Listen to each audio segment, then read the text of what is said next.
phone and no water. We in the middle of a big power failure. I'm sorry, but the breakdown is governmental, and it's because of fatigue, physical and mental. It's useless that we continue to blame a horse that is tired and almost lame.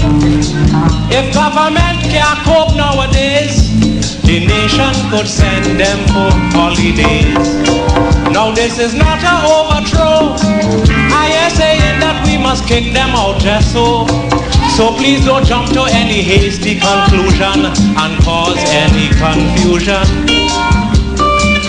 But they exhausted from working too long, so before they suffer from a nervous breakdown, as a loving nation we all could now suggest that Dr. William and the PNM take a rest.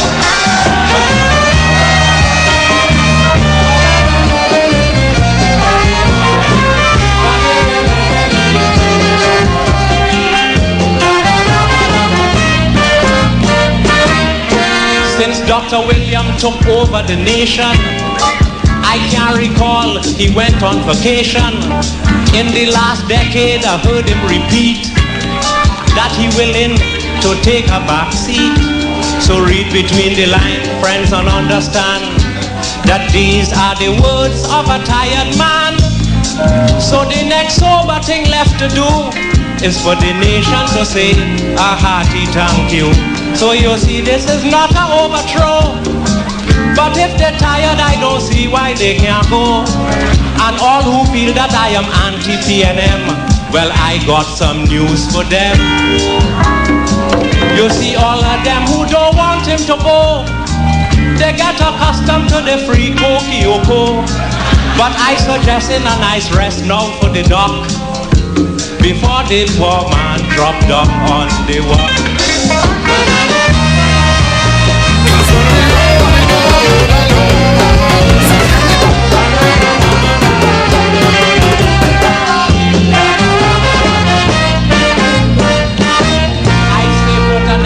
Party into power, give PNM a chance to recover. Let that new party know that they can't be slack, that PNM on holidays and they put tax back.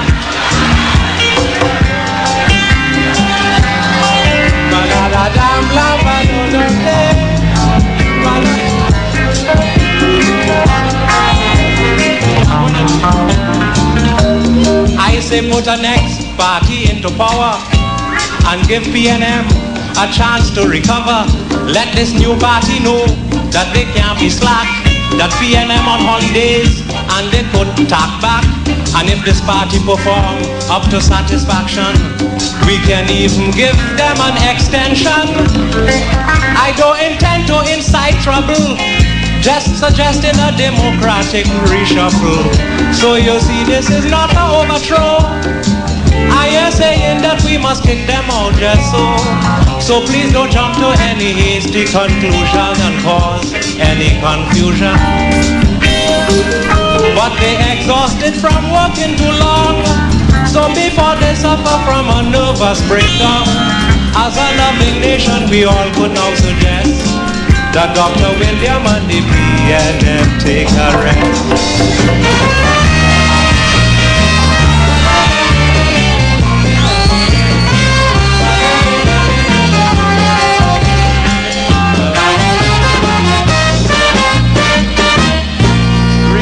It was under your guidance that we achieved independence, along with free secondary education and an increase in old people pension.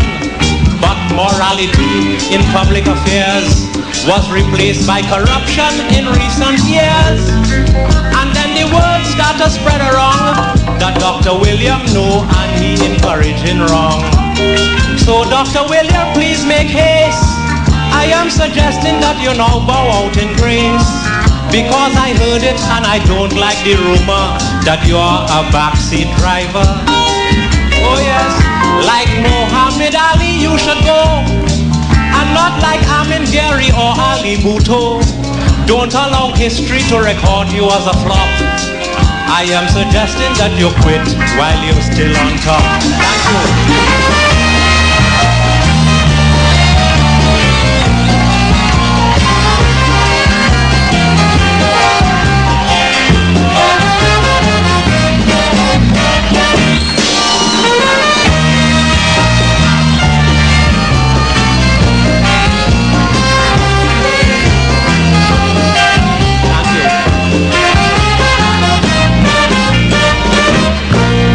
Dr. Williams took over the nation.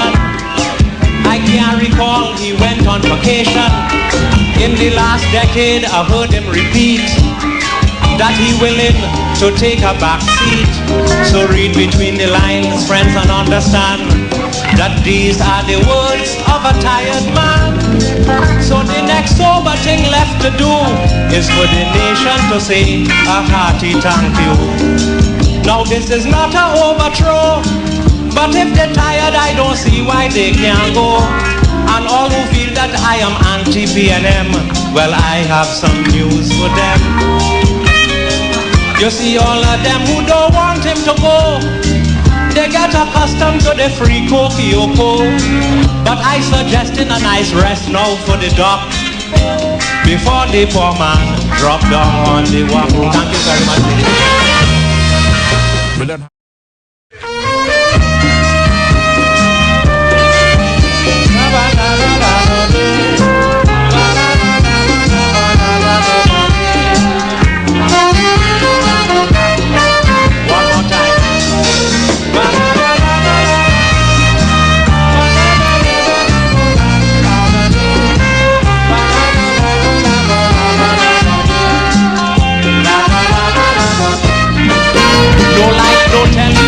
No light, no telephone, no middle up, we in the failure. I'm sorry, but the breakdown is governmental, and it's because of fatigue, physical and mental. It's useless that we continue to blame a horse that is tired and almost lame. If government can't cope nowadays, the nation could send them for holidays. Now this is not an overthrow. I am saying that we must kick them out just so. So please don't jump to any hasty conclusion and cause any confusion. But they exhausted from working too long, so before they suffer from a nervous breakdown, as a loving nation we all could now suggest, yeah, them take a rest. No light, no telephone, and no water. We in the middle of a big power failure. I'm sorry, but the breakdown is governmental, and it's because of fatigue, physical and mental. It's useless that we continue to blame a horse that is tired and almost lame. If government can't cope nowadays, the nation could send them for holidays. Now this is not an overthrow. I am saying that we must kick them out just so. So please don't jump to any hasty conclusion and cause any confusion. But they exhaust.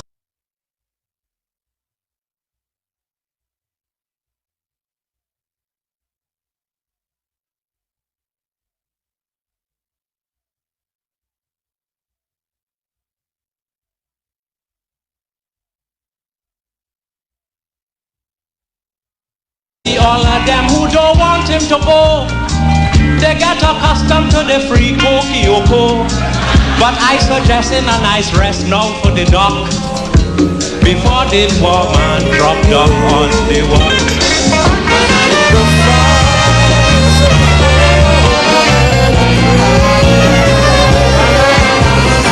Boundless faith in our destiny, we solemnly declare, side by side we stand, highlands of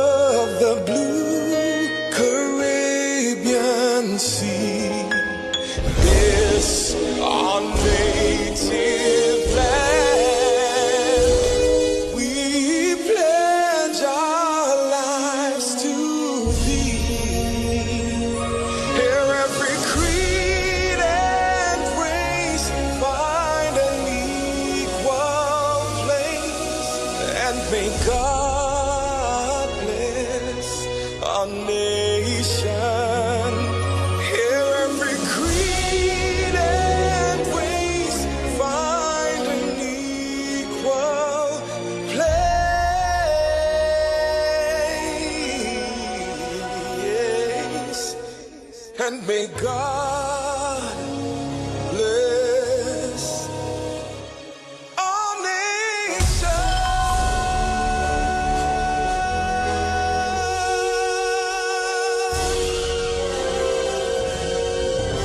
Almighty God, most beneficial and merciful, Creator of the universe and embodiment of divine wisdom and light, we come before you with thanksgiving and praise. May your will be done in our nation as it is in the heavens. Please bless our political leader, party officials, activists, and all the people of Trinidad and Tobago. Give us the grace to always see good, be good, and do good, and the courage to serve the people. Protect us as we stand against injustice and iniquity, and inspire our endeavors to find the right solutions to the problems that are affecting our fellow citizens. Grant that we may always work together with humility and respect for the greater happiness of all and the honor and glory of our country.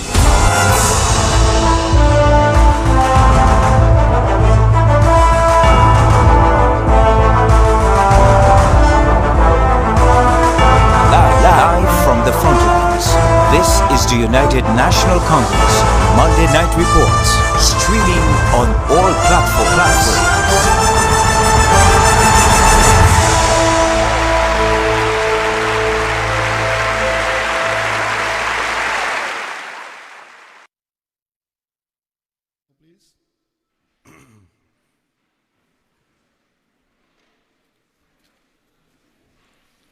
Assalamu alaikum, Sitaram, Namaste.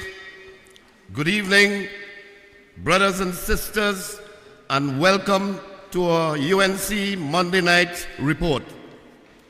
I am Councillor Nasser Hussain, and I'm the proud representative of Sangre Grande Northwest. I'm here tonight with my UNC sister, Alderman Susan Holder, and together we'll be taking you through this evening's proceedings. First of all, our first speaker has been serving the burgesses of Vega de Uruput as a local government representative for many years. He's a well-known businessman and is no stranger to the UNC platform. Please welcome to the podium on stage the chairman of the Sangre Grande Regional Corporation, Mr. Anil Jutram.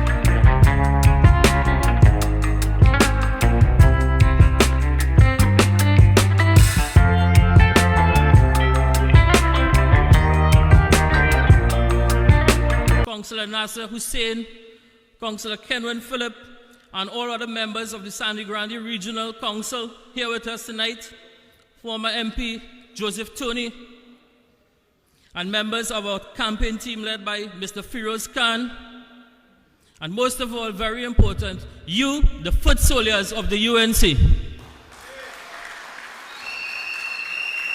The years 2010, 2015 were indeed a good time for Toco Sangre Grande. Employment was abundant for job opportunities in the construction sector. From Matla to Valencia, bridges were built, box drains were built, roads were paved, savannas were littered up from Valencia to Matlot. Valencia got a bypass to ease the traffic situation and the bottleneck situation that was left to make our people suffer. Visibility of the police vehicles, helicopter hovering our so-called hotspots to keep the criminal elements at bay. Rapid response was left, right, and center with the police. With the students of tertiary education in mind, the UNC saw it fit to open a custard campus right here in Sangre Grande. Thousands of people benefited from tertiary education. Unfortunately, today, education seems not to be a priority anymore.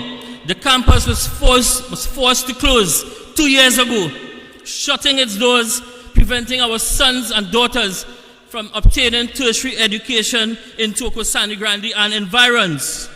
A state-of-the-art indoor sporting facility was built on Ojo Road, allowing our sons and daughters to train within close proximity of their homes.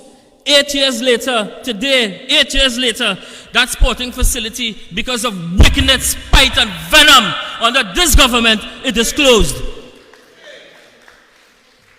The vision of our esteemed political leader to get plans, designs for the state-of-the-art enhanced health center, second to none in the world, right here in Ojo Road, Sangre Grande. We got that under the United National Congress. Plans, designs, drawing were done under the UNC partnership government for a new state-of-the-art hospital. The embryonic stage was conceptualized under the United National Congress. Was led and controlled under our health minister and our political leader, the Honorable Kamla Persad-Bissessar. Today, that enhanced center saved and continue to save lives of post-COVID 2021-2022. The Valencia Tourist Resort Information Center and Rest Stop was built in order to improve ecotourism and tourism and local tourists into this region. Sadly, that and all was closed down under this government. In closing, I would like to bring to the attention of Toco Sangre Grande and parts of Komoto Manzolina, and to the anti-crime unit, the anti-corruption bureau, and the fraud squad. Notice, there is a public figure. There is a public figure given. This is one of the biggest white-collar crime that has taken place in Trinidad. Where compulsory land acquisition is concerned, millions of taxpayers' dollars, hundreds of millions of taxpayers' dollars going to be wasted for P&M financiers, friends, and families. What I'm about to tell you, there's a highway to be constructed from Komoto to Manzolina. The first phase was built, $500 million. It stopped in the forest, the Valencia forest. The second phase would be built. But here what is happening. Friends and families and financiers have positioned themselves. They bought spots, they built buildings and warehouses, waiting for acquisition from the state, fully well knowing that the state is going to come there. But it's a ring and it's a cartel, and this has to be investigated. In Toco Sangre Grande, we need money, we need infrastructure, and our money and taxpayers must not go to feed friends and families of the P&M in terms of acquisition of state land. Senators and MPs, take note of that. I say no more in this topic for the moment, but I would like to thank the political leader for giving me the opportunity to speak tonight for this short period of time. And I also would like to thank the people of Vega de Oropuch and Sangre Grande at large, who has been tremendous support to me and pushed me to keep my head up. We in the corporation, we have our challenges. But you know what? We will never, never, never give up the fight. Never. Come election, local government, come general election, we are here to work with our party and our honorable political leader, the Honorable Kamla Persad-Bissessar. Long live Kamla Persad-Bissessar. Long live the United National Congress. Together forward, together united as one unit. Thank you very much. Yeah. This is a message to the nation. Put the guns them down. For we want some understand. Get down, go down, go down, down.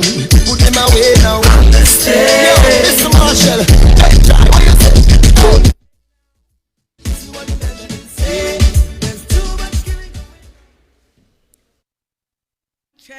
of the Sandy Grande Regional Corporation for that excellent speech. Tonight, my task is to introduce to you our Councillor for Komoto Fishing Pond, Councillor Kenwin Phillip, the man who would stand up in the Sandy Grande Regional Corporation and fight for the people in this region. Councillor Phillip, he's a dedicated councillor and proud to be a UNC warrior. Put your hands together tonight and welcome Councillor Kenwin Phillip. Yeah, this is a message to the nation. Put the guns them down. Oh, we want some. Put them down, down, down, down. Put them away now. Mr. Marshall. See what you're gonna say. There's too much going on. Women on the street. Yeah. Take it down. See what you're gonna say. There's too much going on. Women on the street. Them gunmen gone. Pleasant good evening to my UNC, to our UNC family. Welcome to our Monday night report. A pleasant good night to our political leader, Ms. Kamala Prasad Bisesa, members of parliament, senators, councillors, aldermen, and you, my UNC family, good night. I hear all you. Let us give them a Toko Sandy Grande welcome. Good night. Firstly, I want to extend a heartfelt condolences to the 14-year-old who was gunned down on a plague field, KP Lands Recreation Ground in Valencia. Yes, this morning, condolences to the family. My friends, tonight, I don't have much time, but my duty here tonight is to let you all know of some of the challenges we as councillors face in the Sandy Grande Regional Corporation. I have a lot to list, but with the limited time given to me, I will just list a few. One of the burning issues affecting me as councillor for Manzalina Fishing Pond is the Manzalina bypass. And I wouldn't want to speak much about it because I know Senator Leer will deliberate more on that issue. But for us, I just want to say, we are the Sandy Grande Regional Corporation. We represent a population of over 75,000 persons in the region.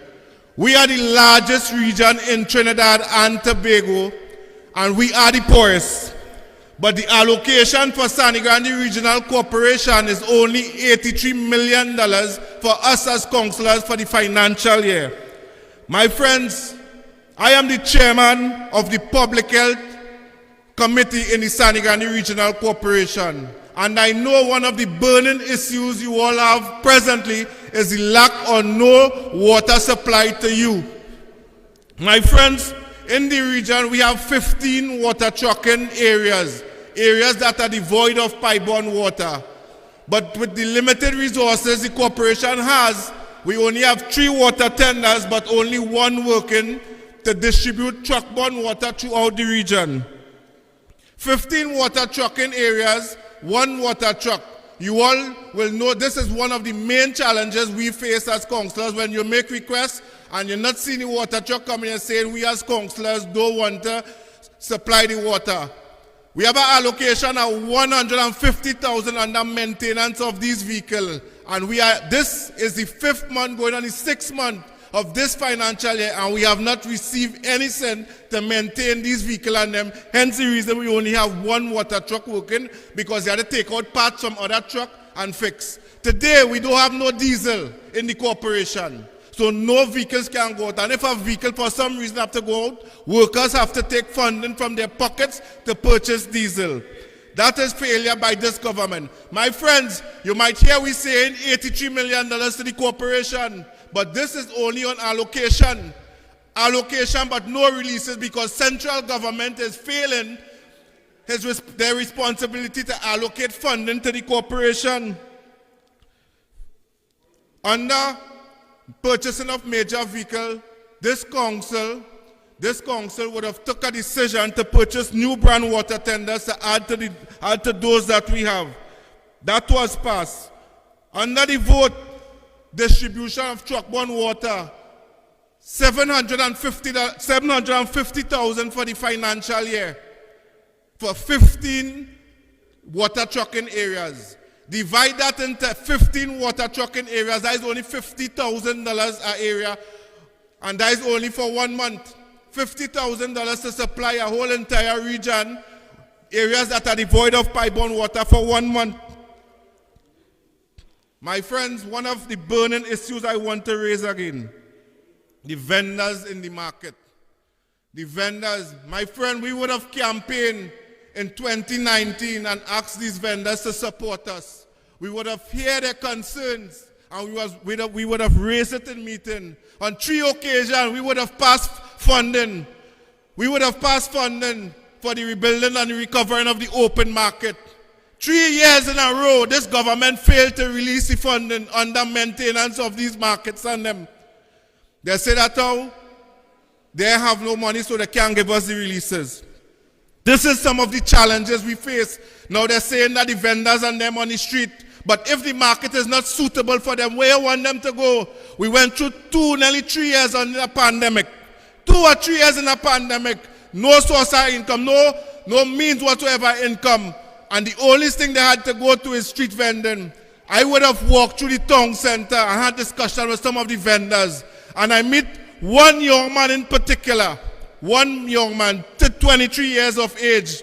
He said he would have walked through the whole of Sandy Grande looking for employment. And no one had any vacancies to take him on.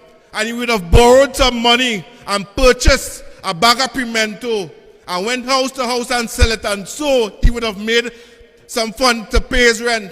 And he would have invested in 2 second-hand tables and placed it in front of Mr. Maraj and bought some in the pimento. He said that is how he's making his dollar. He would have applied to the corporation then. How much years for a stall in the market? And for some reason up to this day, the administration failed to do the necessary interviews for him to get a stall in the market.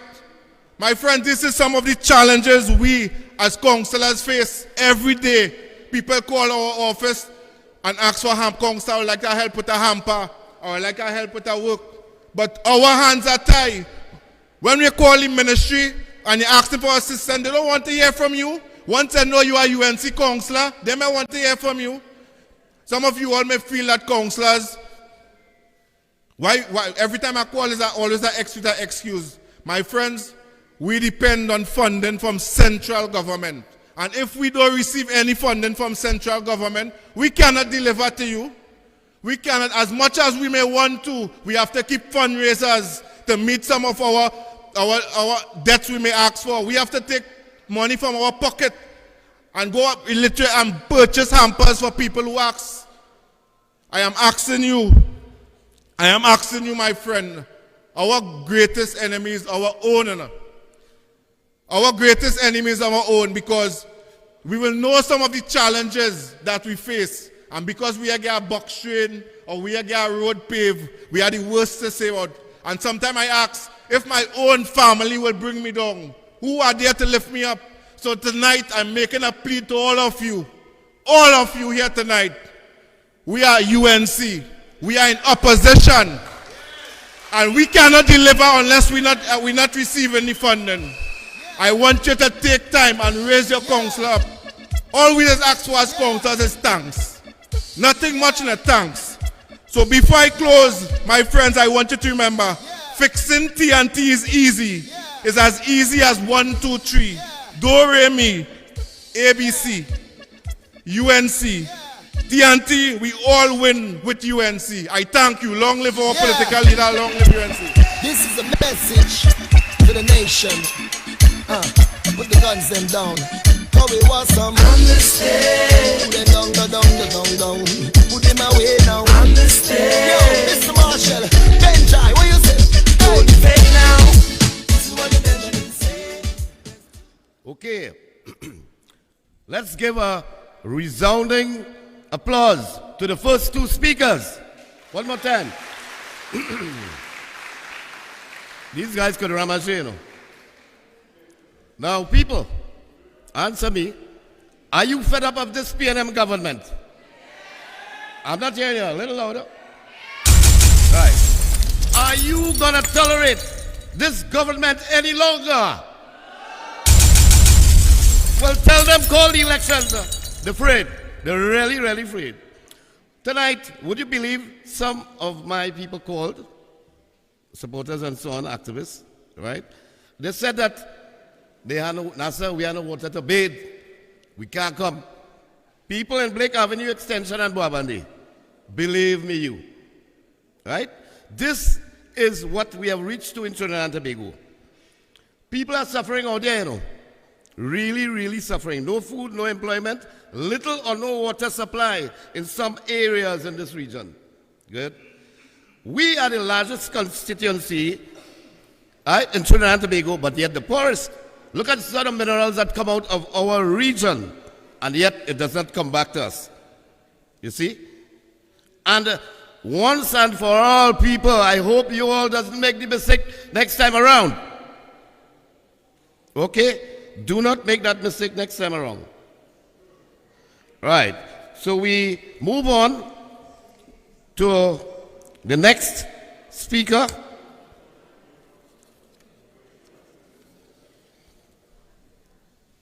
I say thank you, Kenwin, again. So our next speaker is a fearless champion of the people. He's a popular businessman and a long-time UNC warrior.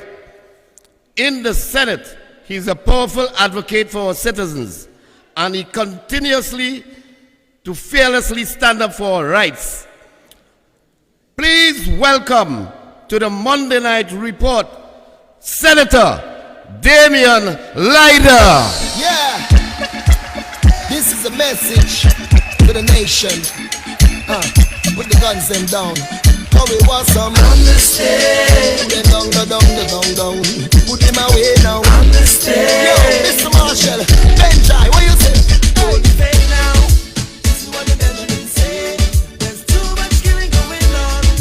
Gunmen gone astray. Yeah, don't fake now. This is what the Benjamin say. Sandy Grande people, let me hear you. Wait. I thought I was in Sandy Grande. Let me hear you again. Sandy Grande, let me hear you.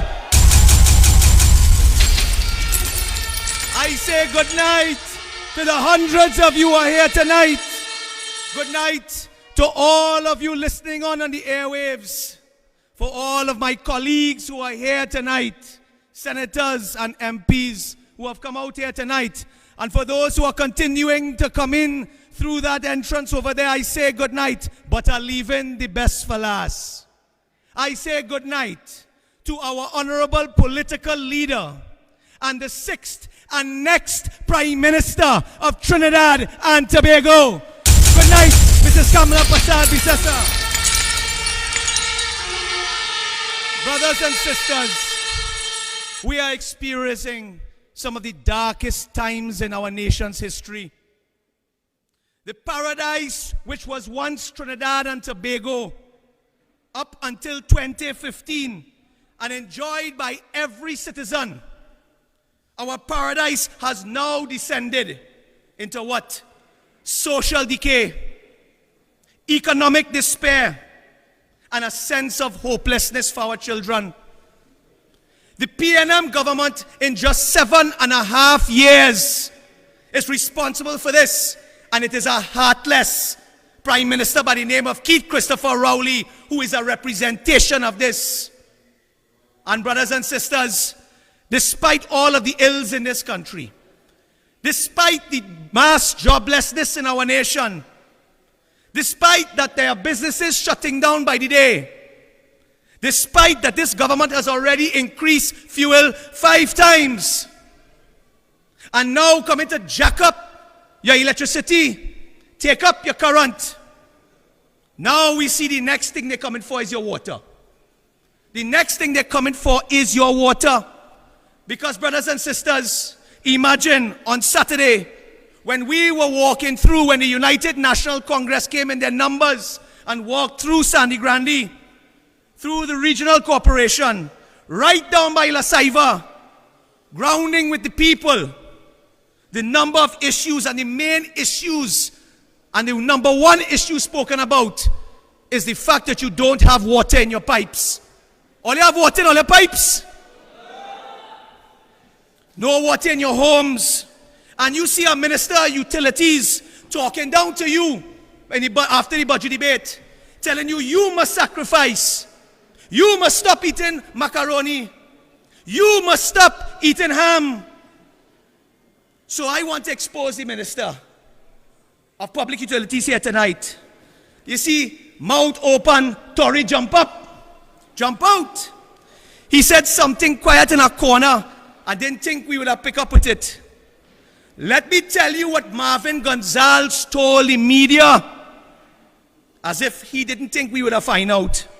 I want to quote Marvin Gonzalez, in charge of water, at a water loss symposium. Let me tell you what Marvin Gonzalez said. I'm saying it and I'm quoting it.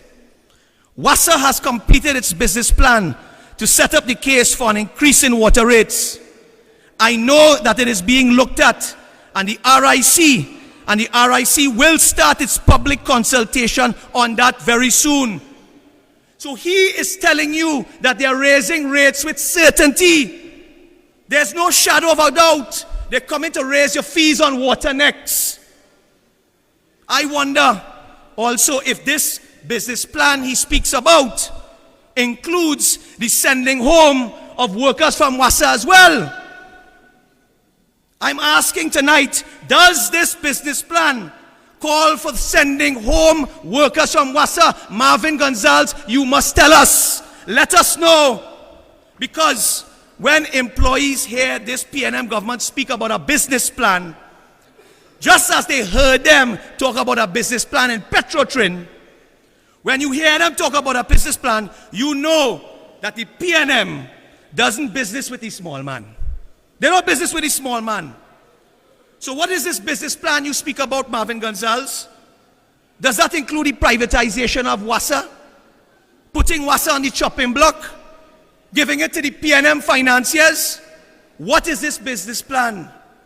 But Marvin Gonzalez, I want to come back to you again with the water rates. Let me ask Marvin Gonzalez tonight, how do you sleep at night, sir? How do you say these things to the media with a straight face? And of course, not really a straight face, but a smirk on his face. How do you sleep at night knowing that once more you're about to bring pain and suffering upon the people of Trinidad and Tobago? Let me tell you something, eh? You see, water is a human right. People need water to bathe. People need water to wash their clothes. People need to be able to clean their house, need to cook their food. And I'm sure tonight here in Sandy Grande, all of you wish that you go get some water to wash away MP Monroe and the PNM out of Sandy Grande. Now, brothers and sisters, now we go to this mama guy sham called the RIC, consultation on electricity rates. Usually when you hear about consultation, it is because the powers that want to grant genuinely want to get a sense of the mood of the people. What they want versus what the people cannot bear. In other words, they come in good faith to hear the voice of the people. Because the voice of the people is the voice of God. But I tell you, in the United National Congress, under the leadership of Kamala Prasad Bisesa, we are here to serve the people. But this government has sent the RIC from pillar to post, not to hear the cries of the citizens regarding the problems with tea and tech service, not to find remedies to deal with the outages or the frequent outages that communities experience, and certainly not to understand which families cannot afford to pay these higher electricity rates in their homes, to allow their children to study at night. The PNM decided a long time ago that they are going to jack up the light bill. They are going to raise the electricity rates, and each and every one of you in this country will bear that burden. Now I want to recognize my colleague, MP Pararat from Princestown, for the hard work that he and fellow MPs and activists have been doing at these RIC consultations to fight for the people of Trinidad and Tobago. Let us give MP Pararat a round of applause. My brothers and sisters, unemployment is another big issue in this economy, especially right here in Sandy Grande, which your councillor tonight told you is one of the poorest regions in this country. One only has to ask Edwin Thomas from Foster Road, who the PNM has betrayed and abandoned and left him destitute. Just ask him. But on the Central Bank website, not the UNC, the Central Bank has it all for you all to see in black and white. The number of persons with jobs declined from 628,000 under the UNC down to 563,000 persons at the last count under this wicked PNM. And I simply put it, the PNM has lost 65,000 jobs from the people. There are 65,000 more people unemployed under this wicked and callous PNM.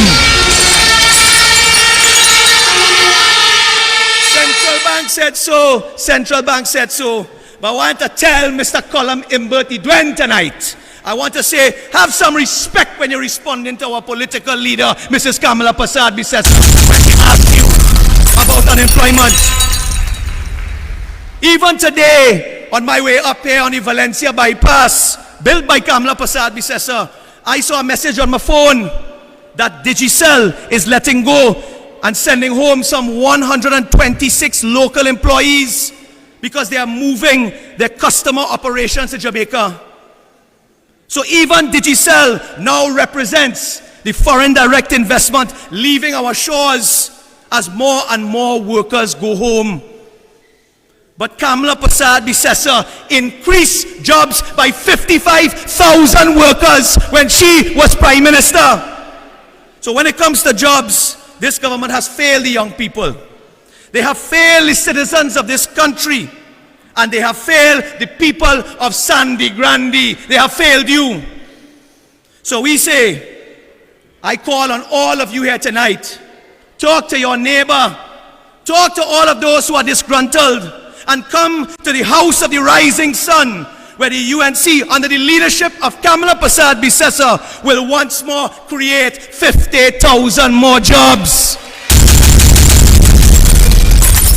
Brothers and sisters, yesterday I raised the issue of VAT refunds on behalf of the thousands of businesses that this PNM government unlawfully withheld billions of dollars in VAT refunds. And imagine, the only response was from the junior minister, Brian Manning, a fellow who just come and squat in the Senate. I don't know what his role is. Maybe they use him as a Good Friday boboli inside there. I don't know. But hear what Brian Manning had to say. The Brian Manning come and telling us he claiming that VAT refunds are in the pipeline. It come in soon, like a movie in a theater near you. And he also sought to blame what? What he sought to blame? If you don't blame Kamala, who are you going to blame? Or what you're going to blame? COVID, not so? You're blaming COVID for everything. But I tell you this here tonight, all of that about the VAT refunds in the pipeline, that sounds like a PNM promise and never materializes. The businesses want their VAT refunds now. And then the only senior PNM minister to respond was that useless and senseless fella who make a useless and senseless video attacking me and the United National Congress. And I speak sadly of none other than the narcoleptic, sleepy sativa Ethelbert Hines. Imagine, instead of defending the government's failure to pay VAT refunds, Hines comes out to blame the UNC for complaining and wanting more and more. More and more. Well, I put the people in Sandy Granny here tonight. If wanting more and more for the people of Sandy Granny, for the people of Trinidad and Tobago, for the businesses of Trinidad and Tobago, if wanting more and more is wrong, well, I don't want to be right. I don't want to be right. Because this is why the UNC will continue fighting for you. We will continue wanting more and more for you. Because why, brothers and sisters? Because we are on the road to victory. We are on the road to victory. So I don't want to waste any more time with Ethelbert Hines. But I will speak briefly here on crime. Just this week in the Trinidad Guardian, one of the headlines stated, and I want to quote it, Sandy Grandy crime wave. Gang warfare driving up murders and robberies in this district. And we heard our councillor speak about a young man gone down today. And once again, showing that this government is not only capable, not even capable of reducing crime nationally, but it cannot reduce crime for the citizens of Sandy Grandy. Our new commissioner, Erla Christopher, has a massive job on her hands. And we must be patient with her and listen to what she's saying. We must take her serious. She has warned us that there's an evil that has come over our land. She has walked into a job with a poison chalice. This government and Hines have no plan to help this lady. And after only 2 weeks, she recognizes that crime is a runaway train and it is difficult to control the murders in this country. She recognizes that an evil has come over this land. So I put it to you tonight in Sandy Grandy, that it is my belief, my personal belief, that this evil that Miss Erla Christopher talks about, that evil in this land is none other than Keith Rowley and the PNM government. So Miss Erla Christopher, we have heard you tell us to pray. And we are in the season of Lent, brothers and sisters. I'm a Catholic. So I want to say that it is right that we should pray. We should take this seriously. We should pray. Earlier today, I read a scripture from my Roman Catholic Bible. Based on the evil in the land, I needed a message. And an evil that has had its genesis with the Prime Minister in how he speaks to you, the people, how he speaks to the media, and how he speaks with a disrespectful tone to the people in this country. So I want to read, and bear with me, brothers and sisters, as I read from Matthew chapter 12, verses 35 to 37. A good man out of the good treasure of his heart bringeth forth good things. An evil man out of the evil treasure bringeth forth evil things. But I say unto you that every idle word that man shall speak, they shall give account thereof in the day of judgment. For by thy words thou shalt be justified, and by thy words thou shalt be condemned. This is the Holy Bible. And I say to Keith Christopher Rowley and the PNM tonight, your day of judgment is coming. For you are mortal beings, and you will face judgment for what you have done to the people of Trinidad and Tobago. You will face your God and answer for the pain you have brought to the citizens of this country. But until that inevitable day comes, you will face judgment right here on this earth when the citizens of Trinidad and Tobago exercise their democratic right and vote you out of office and put you in the political cemetery for good and return Kamala Prasad-Bissessar to office. Brothers and sisters, I have two more topics. Tonight we are in Sandy Grandy. And I want to recognize the hard-working councillors and aldermen of Sandy Grandy Regional Corporation. Where are you tonight? You all stand up. They're getting back. Brothers and sisters, let us give our hard-working councillors a round of applause. Let the people see you, man. Brothers and sisters, these are your representatives present working for you. But I quickly move on to my final point tonight as I am running out of time. Brothers and sisters, I have one more thing to deal with. I want to ask Minister Rohan Sidanan, who the PNM boasts is a son of the soil here in Sandy Grande. I want to ask Minister Rohan Sidanan, who is supposed to be like the guru here, taking care of Sandy Grande. Yet we see the decay of the infrastructure in this region. We see no water. We see roads falling apart. We see flooding affecting farmers, citizens in this country. Yet he is the son of the soil. Don't you think that Rohan should be helping all you out there in Grande? By helping himself out in Manzanilla. He has studied nobody in Grande. I want to ask Rohan Sidanan, hold on a second with our music, I'm wrapping up. I want to ask Rohan Sidanan about our $14 million Manzanilla bypass road, which is now falling apart. Once again, risking cutting off communities. We have been told that there was no hot mix, no bitumen or pitch placed on that road. I am being told that they simply cleared the land, fill it with landfill, and took that thing they call mill, and throw it on the road and steamroll it. Now, I want to tell you what mill is if you don't know what mill is. This is when you're paving a road, a new road, and you scrape off the old surface of the road. That old surface is called mill. You, the citizens of Trinidad and Tobago, have paid for that mill. It does not belong to the government to give away to any private sector person.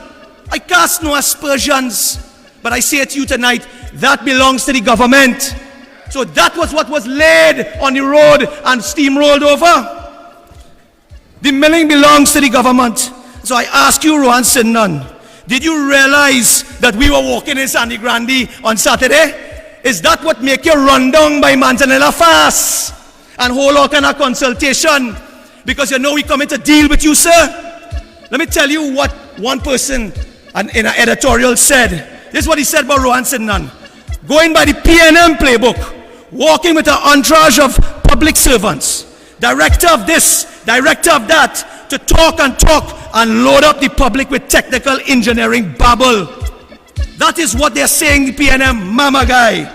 Because according to this technocrat, when they go back to Port of Spain, what happened to the people and the farmers? Minister Sidanan, and I'm closing, Minister Sidanan confirms that there was no fresh asphalt.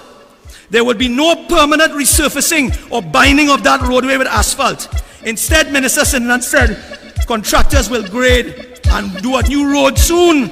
And by May 2023, there will be a new road work starting, right before the rainy season. We don't believe that the PNM will live up to their promises. So given this $14 million spent, I call on Minister Rohan Sidanan for a forensic audit into the work done onto the Manzanilla bypass road. You must account for that $14 million that you spend. I want to thank our chairman for bringing up that issue. So as I close, as my political leader Kamala Bissessa said, there is room for all of us in the House of the Rising Sun. All of those disgruntled PNM persons, there is room for you in the House of the Rising Sun. So I call upon all from Kamutu Manzanilla, from Toko Sandy Grande in the east, La Hoketa, Punapuna, St. Joseph, Barataria, Sarawak, all the way to Digo Martin. Join the United National Congress under the leadership of Kamala Bissessa as we go on our road to victory. I thank you. Put them away now. Understand. Yo, Mr. Marshall, Benjai, what you say?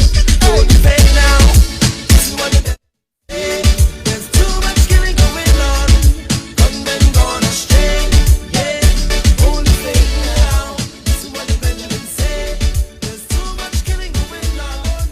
Gunmen gone astray. Toko Sandy Grande, we all can do much better than what you just did. Make some noise for Senator Ryder.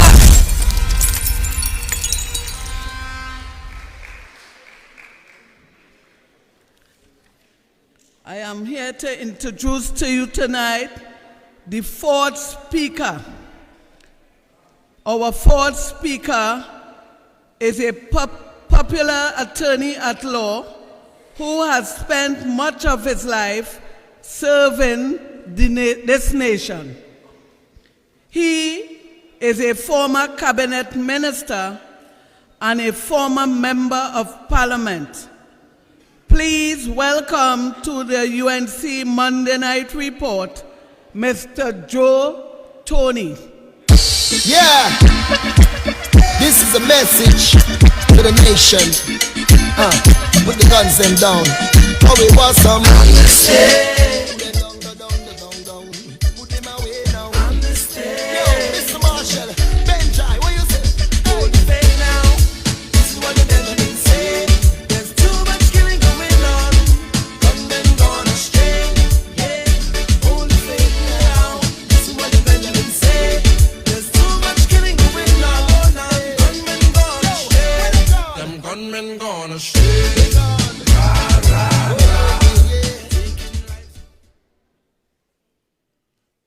My dear political leader, Mrs. Kamala Persad-Bissessar, national executive members, MPs, senators, councillors and aldermen, our dear friends and supporters right here at Northeastern College tonight, and all those listening on their electronic devices here in Trinidad and Tobago and abroad. Good evening. And welcome to the Monday Night Report in Toko Sangre Grande. Before I get into the meat of what I want to say tonight, I want on behalf of the executive of the Toko Sangre Grande constituency to express our deep gratitude to the many activists from the constituencies along the East-West corridor for their energetic support to our walkabout last Saturday.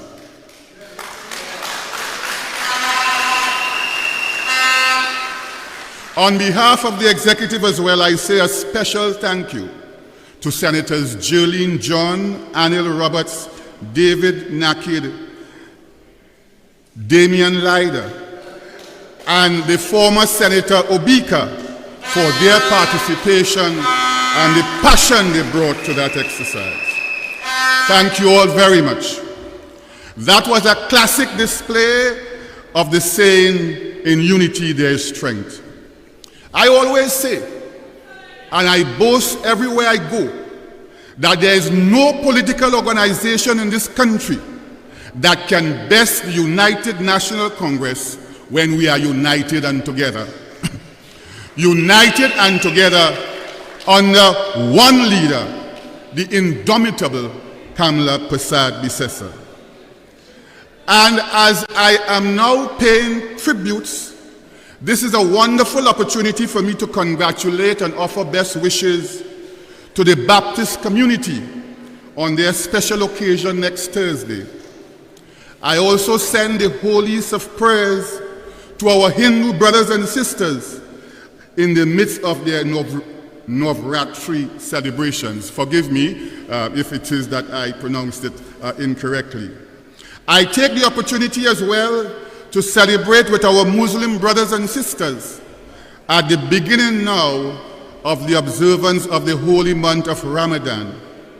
And next week, we go into Holy Week, and our Christian brothers and sisters will be looking forward to celebrating Easter. So may the Baptists, the Muslims, the Hindus, and our Christian brothers and sisters be blessed and continue to play their crucial role in building and shaping our twin island state. What a fantastically wonderful diversity of culture we have tonight. When I was asked to speak tonight, I was told that I had a wide berth. I can choose any matter of national importance affecting the constituents of Toko Sangre Grande. And I wondered which topic I should choose. Shall I speak on the lying behavior of our Attorney General in that court case in Miami, which has cost taxpayers more than $30 million up to now? Monies that could have been put to productive use in Toko Sangre Grande. Shall I speak, I ask myself, on the missing file from the Attorney General's office, which wasn't really missing, and which has already cost us $20 million. Again, monies that would needed for important road repairs in this constituency. And as you heard Senator Damian Leader earlier on, monies that could have been used to supply water connections from all the waterless households now in Toko Sandy Grande. I ask myself, shall I speak on the Prime Minister, Attorney General, Chief Justice, DPP fiasco, which, if not handled maturely, delicately, and constitutionally, has devastating consequences for the rule of law and our criminal justice system. And in the midst of this imbroglio involving the DPP, the Prime Minister says that he is not attacking the DPP. He has no intention of getting rid of him and pledges 110% support for the office of the DPP. But you know something, brothers and sisters? Nobody believed him. I asked myself, should I talk about the Dragon Das deal, which is now shrouded in a confidentiality agreement? And the only person who knows about the deal is Minister Stuart Young. Yes, the same Minister Stuart Young who has played a pivotal role in the Faris Alwari, Vincent Nelson indemnity agreement scandal. Or should I talk about the very indemnity agreement which last month the government lawyers were saying was perfectly legal, but this month they go to court and say that it is a perfectly illegal document. I tell you, Trinidad is not a real place. But Vincent Nelson, King's Counsel, and who yesterday was a hero and today is a convict, is now saying that he's entitled to 100 million plus damages for breach of the agreement. You know what $100 million can do for Toko Sandy Grande? It can build, and where is Cohen from Kumana? It can build the now abandoned port project that they touted so much for Toko during the last general elections. You remember that project? They were up and down the place saying port in Toko, port in Toko, port in Toko. Not a grain of sand has been dropped anywhere for that project. And then I asked myself, shall I speak about the ongoing police investigations into human trafficking and seek to find out from the police investigators why to date the Prime Minister has not been called upon to give a statement about what he said in Parliament, that there was an investigation into that 2022 U.S. Department of State report, and that report, that investigation, cleared all the MPs on his side and pointed to an opposition MP. Madam Commissioner of Police, are you there? Or are you waiting and leaving this part of the investigation to God and prayers? Should I talk tonight, my brothers and sisters, about the highly publicized alleged misconduct of police officers allegedly attached to the Sangre Grande police station in their interaction with the business community? The business community now is saying they don't know who is police and who is thief. Or should I talk about the $66 million agreed to by the Prime Minister himself to pay 3 British firms to urgently hunt down alleged corrupt figures, and no results to date?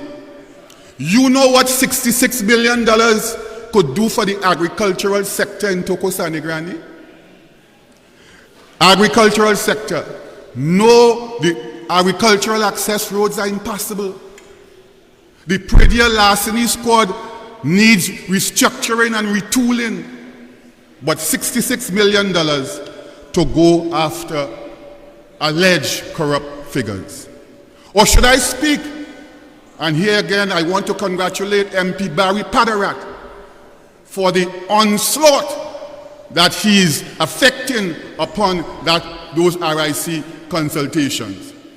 Should I speak about those sham consultations where from the very words of the commissioners who are in the panel, they are saying that the rate increases is a done deal. And don't forget, water increases just now, you know. And after water increases, property tax and prices of all goods and services going to the roof. Or should I speak, as I pondered on the topics, should I speak about Watson Duke and whether sometime in the future he might be a good footballer? When I looked at all of these topics, I know they all impacted upon this beautiful constituency. And then I recently saw where the 10th report of the EBC for the purposes of local government was debated recently in the Parliament, and the EBC created 2 additional local government electoral districts, one in Mayaro, one in Couva North. And I also recall that very recently there was a debate in the lower house where the EBC and the government were proposing that they would raise the status of the towns of Digo Martin and Siparia to borough status. And I asked myself, what wrong between Sandy Granny?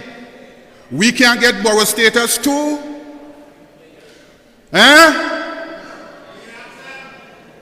Sandy Granny is the fastest growing commercial center in northeast Trinidad. It is the hub of business for Mayaro, Manzalina, Bish, Sangre Chiquito, Plomita, Kumuto, Kumana, Toko, Grand River, Matlot, Fishing Pond, North Oropuch, Valencia, Kaiwal, and Wallerfield. We are a relatively peaceful, patriotic, and dedicated group of citizens who pay our taxes. What sin have we committed that we must be relegated to a second-class status in Trinidad and Tobago? One of our burgesses can't aspire to be a mayor as well? Is it that the PNM takes us all for fools as they fool us about the construction of the port in Toko? Is it because Rohan Sinanan, Honorable Minister, and for whom we have heard so much here tonight, a son of Sandy Grandy, is so decidedly intent on destroying us that he built a highway somewhere in Kumuto, spent $500 million, and neither man, woman, or child has seen that highway as yet. Similarly, in Manzalina, Senator Damian Lyder spoke about that tonight, so I won't go over that. The road, I went there personally, the road like the old-time scrubbing board, rougher than the Bocas. So my friends, we are asking that we be treated with respect and courtesy in this community. We are entitled to quality education. The PNM moved out the Custard campus. The chairman spoke about that earlier on.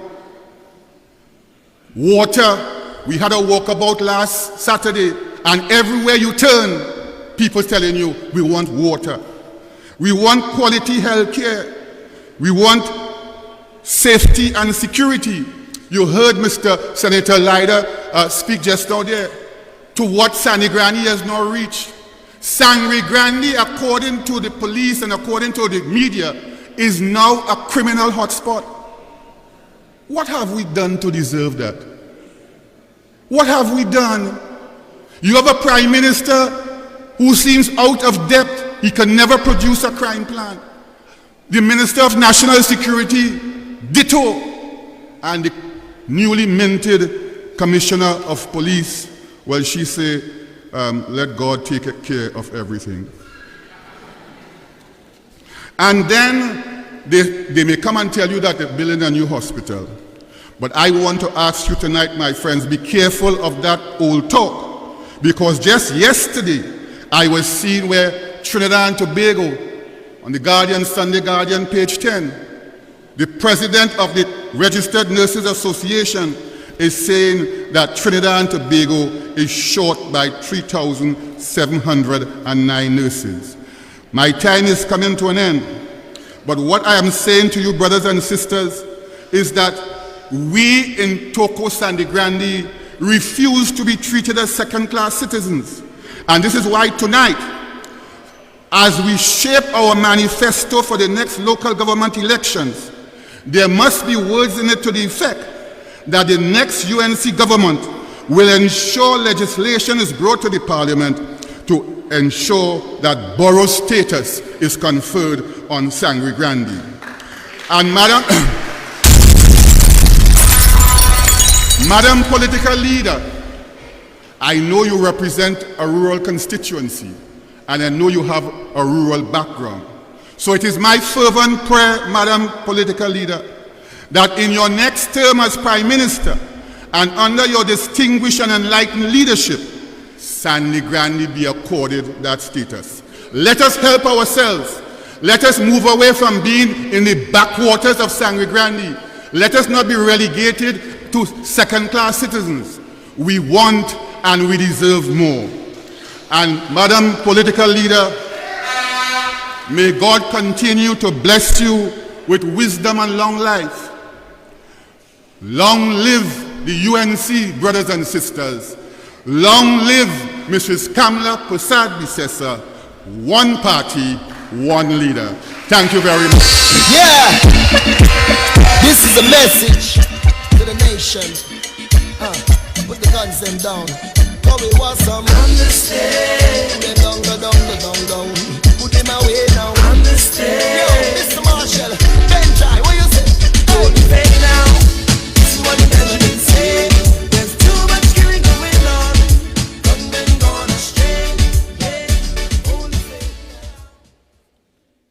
Thank you very much, Mr. Joseph Tony. You still have the fire in your man. Well researched, good delivery. Please give Mr. Joseph Tony another round of applause. Deserves that. I am going to introduce another speaker, and this lady is fire in Parliament. From the time she walks into Parliament, they start to shake. You understand? Our next speaker is a UNC veteran. She has previously served as a UNC government minister, and today she proudly serves as an opposition senator and UNC deputy political leader. Put your hands together and welcome to the UNC Monday Night Report, Senator Jerlene John. Yeah, this is a message to the nation. Put the guns them down. Cause we want some understand. Down, down, down, down, down. Put them away now. Understand. Yo, Mr. Marshall, Benjai, what you say? Hold the pain now. This is what the president say. There's too much killing going on. Gunmen gone astray. Yeah, hold the pain now. This is what the president say. There's too much killing going on. Thank you, Sandra. Them gunmen gone astray. Too much killing going on. Last night they killed a 14-year-old, Kyle Paul, from this area. Too much killing. I want to welcome the viewing audience to Synergy TV tonight. We have gone live at 8 p.m. So, Honorable Political Leader, Mrs. Kamla Persad-Bissessor, our MPs who are here with us this evening, senators, our councillors, the chairman of the Toko Sangre Grande Regional Corporation, our coordinator, the Evergreen Attorney at Law, Mr. Joseph Tony, our councillors, ladies and gentlemen, thank you so much. You know the old song, Arima tonight, Sangre Grande tomorrow night. Well, tonight is your tomorrow night in Sangre Grande. And my brother, Senator Leer, quoted the Bible, took up his whole speech quoting the Bible. I don't know if it's Lent affecting him, but that was very refreshing.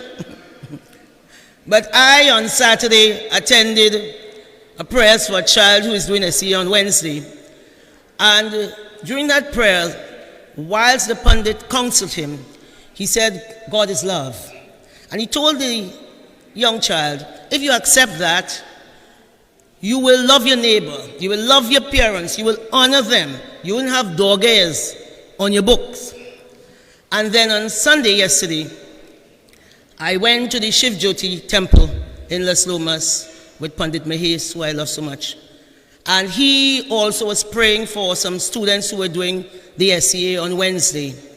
And he said, when he asked the devotees he said, bless them. Ask for God's guidance and protection on them. Ask everyone to pray for the children, because that is an act of love, from love to love, with love.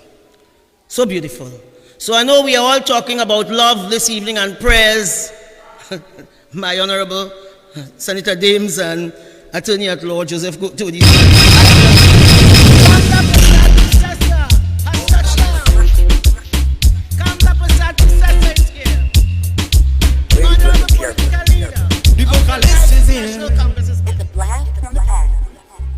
The Indian anthem is here. Nazare apni masiya luta soni sitare apni roshni luta soni हरे कृष्ण चल चुकी ना जाने तुम कब आओगे सुहानी रात ढल चुकी ना जाने तुम कब आओगे सुहानी रात ढल चुकी ना जाने तुम कब आओगे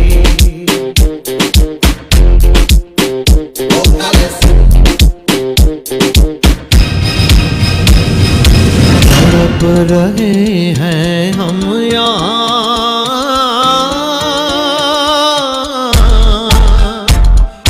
तड़प रहे हैं हम यहाँ तुम्हारे इंतजार में तुम्हारे इंतजार में खिजा का रंग आ चला है बहार में खिजा का रंग आ चला है मौसमी बहार में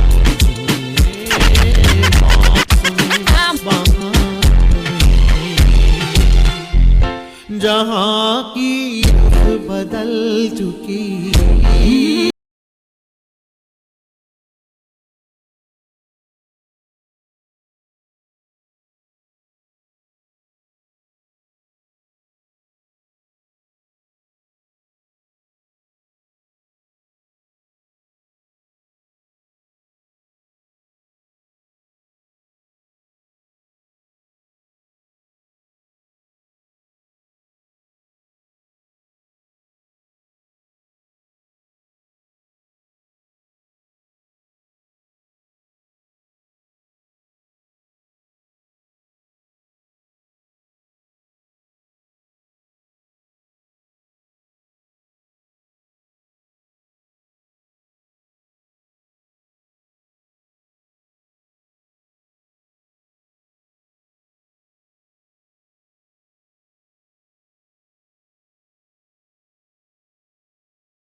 Prasad Bisesa is here, and that is what happens in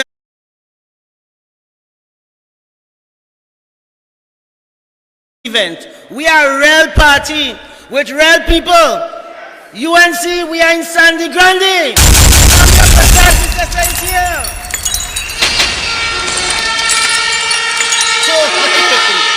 So I was reminded as I contemplated how an act of love to love with love is expressed in our daily lives. Also reference to reports in the Express newspaper on the President's address last Thursday evening at the launch of a parliamentary group of women legislators. The Express, I quote, Kangaloo noted that although women parliamentarians have cemented themselves as a permanent part of the legislative landscape, they continue to be objectified and demeaned on the basis of their sex. And then she recalled that Her Excellency and House Speaker Bridget Anizette George were subjects of vile and offensive gender-based attacks on social media. Tonight, I respectfully tell Her Excellency, welcome to Kamla's world. Welcome. The world of Kamla Prasad Bisesa. The President said she was struck by the fact that during the attack on her and the Speaker, there was silence from civil society and women's group in the matter. In the Express article, where the President is referencing women legislators in Trinidad and Tobago, I did not read where the President reflected on the relentless abuse that Kamla Prasad Bisesa has been subject to day in and day out. I will not ask Her Excellency, but tonight I am asking you, UNC, in your recollection, did anyone speak up for the first female leader of a major political party in this country? Anybody spoke up for her? Have this UNC like on this Facebook party or what? Did anyone speak up for her? Did anyone speak up for the first female Attorney General? They spoke up for the first female Prime Minister? The first leader of the opposition? They didn't speak up. Kat had their tongues. She came first in law school, cementing her legacy as a first amongst equal. Nobody spoke up for her. Nobody but the UNC. When they were dragging a vulgar image, what they call an effigy of her, through this week, who spoke up for her? Not a peep from Rowley the enabler spoke to a delighted crowd, when he said, if you bark at me dog, me a watching she cat. No one is concerned about his almost obsessive, his obsession with her nightie. The cat had their tongues when again in one of his recent rants he was saying, she up and down like Mr. Howard Cat. Me I know what you have against cat. We in Sandy Grande tonight or we in La Perouse Cemetery? Almost 8 years of delivering nothing that improved the lives of women with all of the issues facing women. He takes special and particular delight in violently, verbally abusing the first female Prime Minister. Every challenge he faces, every answer he have, every problem he will never ever could not solve, somehow he brings it back to his baseline. K-A-M-L-A, Kamla. Not only does the Prime Minister take special and particular delight in disrespecting and hurling insults at the first female Prime Minister, now leader of the opposition, but his entire cabinet, male, female, toot bagay, play Trump and follow suit. So, Your Excellency, if you are using your platform to shine a light on what you describe as vile and offensive gender-based attacks on behalf of yourself and the Speaker, extend the same courtesy and shine your little light in the direction of the honorable leader of the opposition. Where were the voices when she was denied the leadership of this great UNC party? She did not cry. Instead, she went on that stage and started to sing. No woman, no cry. She said, hey, little darling, don't shed no tears to me. I am a big girl. You want a bamba? I got G with the big boys. I got run kitty with them. Right? She bambaing with the big boys. And tonight, she's the leader of our great party. And tomorrow, Sandy Grande, as night follows day, she's going to be the next Prime Minister of Trinidad and Tobago. No woman, no cry. That is a legacy. That is a legacy. Who God bless, no man can ever curse. I cannot and will not ask men to take a look in the mirror when it is many times women who are supposed to be our colleagues, our sister who chose the worst shade. They chose the worst shade. We are all entitled to vigorously disagree on policies, on politics. But by and large, we face the same issues. So we can at the very least be civil to each other. That is not the case. And all of them hypocrites, they know it. Kamla Prasad Bisesa, the Honorable, is more than capable of defending herself. She absolutely does not depend on anyone to speak up for her. But as deputy political leader of the UNC, Women's issues are not compartmentalized in this party. We see women's issues within the wider societal sphere. We cannot be asking for equality and then ask to be given something because of our anatomy. It must come to us because of our industry, our intellect, our capacity, our productivity, and our fight. No woman, no cry. Woman must earn it, and I have no issue with that. So when Keith Rowley told the country on national TV, they're not closing down Petrotrin, and in case you are here, he lied again. That was an issue affecting women in this country. The leader of Petrotrin at that time was female. She's now doing consultancy and working online. Female health officers, engineers, lawyers were calling for recommendations. Attorneys, all displaced by the unfathomable act of Rowley. We can all recall when the then Minister of Energy, Franklin Khan, he went to a meeting in Marabella in September of 2018, and he told that political meeting that an average refinery worker at Petrotrin was earning $45,000 a month. You remember that? He said some carpenter was getting $70,000 in overtime, and that laborers were working for a rate of $616 rate for laborers. Demonizing the working class employees, put it deliberately, putting South against North and North against South. That is what they do in the PNM. And then according to his wife, I know he's from up here somewhere, he sit down in a chair and died peacefully in the bed. But Peter wait. Look at Smiley Man at the gate. They ain't gonna escape. Dead, they wanted dead or alive. Because what they did is wrong. They have destroyed and wrecked lives. And it's wrong if you're alive like Rowley, and it's still wrong if you're dead and gone to the great beyond. Don't tell me, don't talk about it. It is our history. They destroyed this country. Right? Remember when the chairman of Petrotrin said, all will be gone. And OWTU said 45,000 jobs were lost. Within that 45,000 jobs, almost 50% were small and micro enterprises headed by female business owners. They were affected. Women issues and national issues, they are not to be pigeonholed. And nobody spoke of a Petrotrin except the UNC in both houses of parliament. Because the UNC is a female-led party. And she don't need to sip tea and eat scones. When in trouble, she finds herself with the tools of her trade. And in the event of Petrotrin, she went to the parliament and she set a motion. So in the upper house and the lower house, we debated. And some of us went on the road and marched. I had never protested at that time in my life. But I was on a march from Aranguez to Port of Spain. Anybody who know me know I don't like sun. And they might say, but look how she black. Why she don't like sun? Because black does crack. Is a fallacy. I don't like sun, but I march because my leader put me on the road and said, go and march for something. March for the people. While she was in the parliament, they said that she couldn't win the motion because the government has the majority. She said, I ain't come to win, I come to fight. And I will fight for the people of Trinidad and Tobago. Win, lose, or draw. And that is Kamla Prasad Bisesa.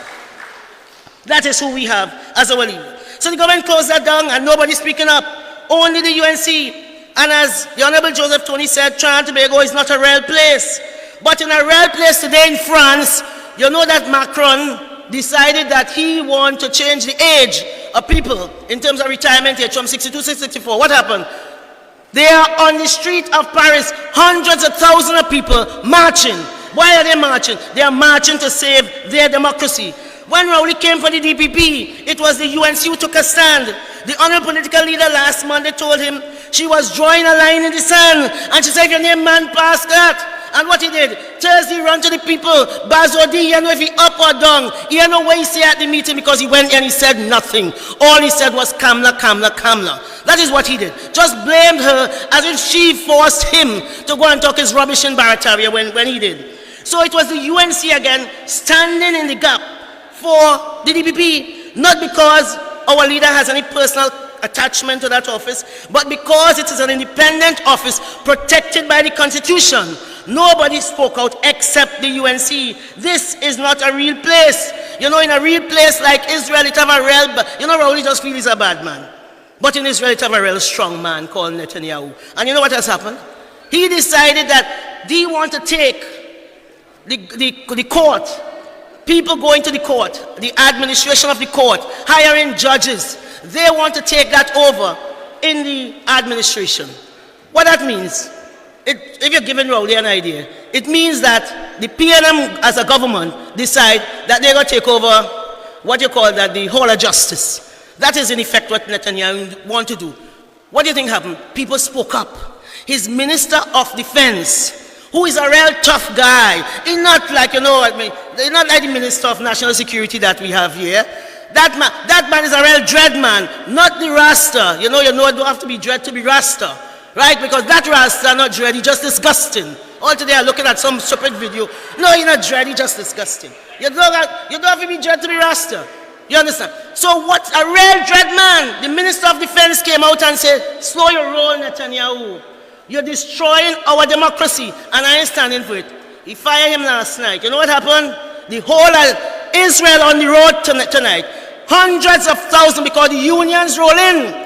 All them unions in Trinidad now pursue, as the honorable people that will tell you, they see no evil, they're hearing no evil, they're saying nothing. But the unions then decided, we're taking that. So nothing worked in Tel Aviv today. Nothing worked in Jerusalem today. Even the airlines were grounded. That is how you fight for a democracy. That is what you do when you want to save your democracy. When you sign up for this experiment, you have to abide by the rules of laws. There are rules to this game. It's not a game, as a matter of fact. It is about people's lives, and there are people who are willing to fight for it. So, brothers and sisters, nobody speaks up. When they intercepted, the Prime Minister admitted, I think, that he intercepted the merit list. Nobody spoke up. But the UNC, we take plenty blows for that. We sat in a particular place. Where is Senator Damian and I, and others, and we were told, go from here. You shouldn't be here. We were told that because we stood up for the Constitution. And when that former president was interviewed in her exit interview, she said people, and not only the man in the street, but people in high office, have to have confidence that what comes here remains here. You see, the president misunderstood her rule. She felt President House was Vegas, so what happened in Vegas must stay in Vegas, but not when you're trifling with our Constitution. When you trifle with our Constitution, the UNC will get in the gap and we will fight for you. We don't care what they say. We will be up in their faces in the RIC as MP Amin and MP Kagara. They could say what they want. We will fight on behalf of the people. So you are telling me people want their light bill to increase? Do you know business people telling us, pusur, that if they raise the light bill, it is like paying an next rent, and their businesses could collapse. But they are not saying anything. Pusur, they're saying nothing. Everybody just dumbed down. Nobody complaining. And they expect the UNC. And then they come and tell us, well, what Kamla doing? All you need to get rid of Kamla. Because you know what? For them, Kamla is you have a little donkey. They lend it to a lady. Everybody want to ride the lady back. No, get up and fight. You have to do something for yourself. Heaven help those who help themselves. Heaven help those who help themselves. So, yes, I know.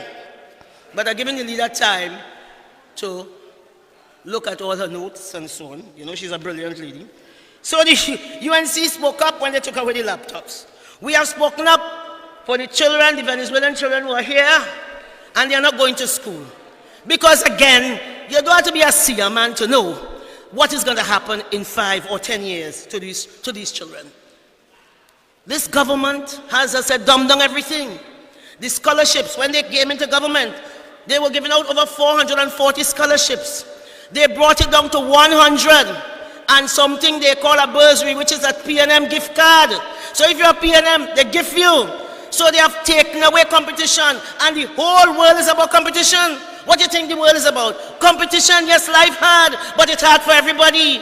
So when it is, I saw the principal of Queen's Royal College, I saw that reported, saying, well, you know, it is not, when they asked, has this standard in the school fallen? He said, no, it's not only about scholarship. You know, we want the boys to be men. You know, this is the school that is the alma mater of the great Eric Eustace Williams, who left Trinidad and Tobago and went to the best university in the world, Oxford University. They are now making excuses. He says it's not about scholarship. So school not about scholarship. I suppose school is about inner beauty. What is going on in this country? Up is down and down is up with this government, and we just sit and we just encourage Rowley to continue. So we marched. When we had to march for Sade Emmanuel in Memorial number 1, because she left home in 2018 and never returned. And the father, up to now, the father and mother, 5 years later, waiting just for a simple result from a DNA test to say whether the burnt bones they found was Shadi. So when they murder somebody and you could bury them, you're lucky, because up to now, Junior Emmanuel and his wife cannot bury Shadi. So, ladies and gentlemen, UNC is at the forefront of the fight, whether it's MP Vandana Mohit and everybody who was in the parliament. And what did the PNM Marvin Gonzal get up and say after in response? When we fought so hard in the lower house, he said only UNC wicked and bad and evil for fighting for the people. People get up and fight. Fight this evil. It is not good enough. Even last night, we heard right here in this area, a young boy, 14 years, gone down.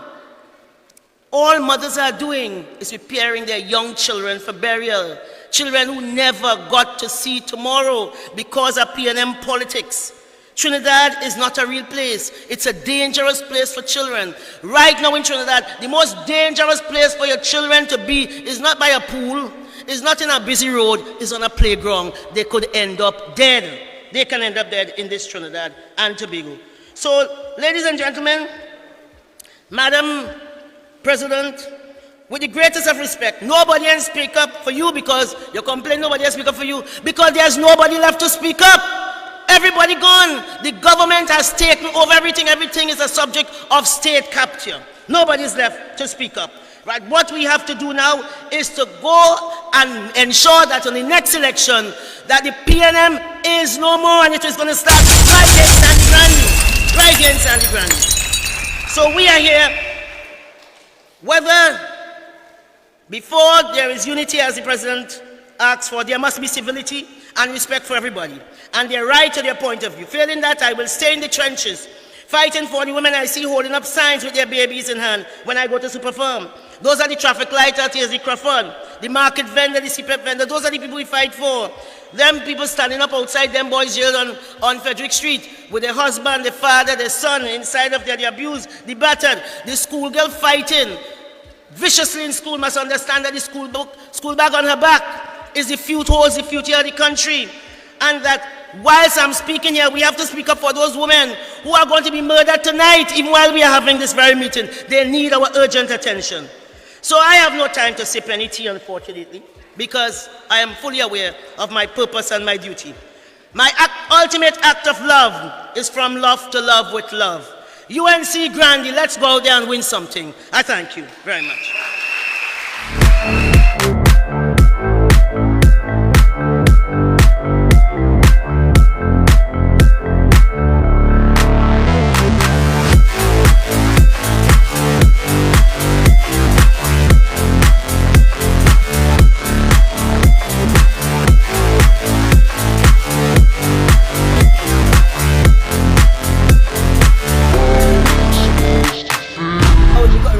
To play card. Oh God! And we on the ground here, we have an amalgamation of people from Toko, Sandy Grande, Omira,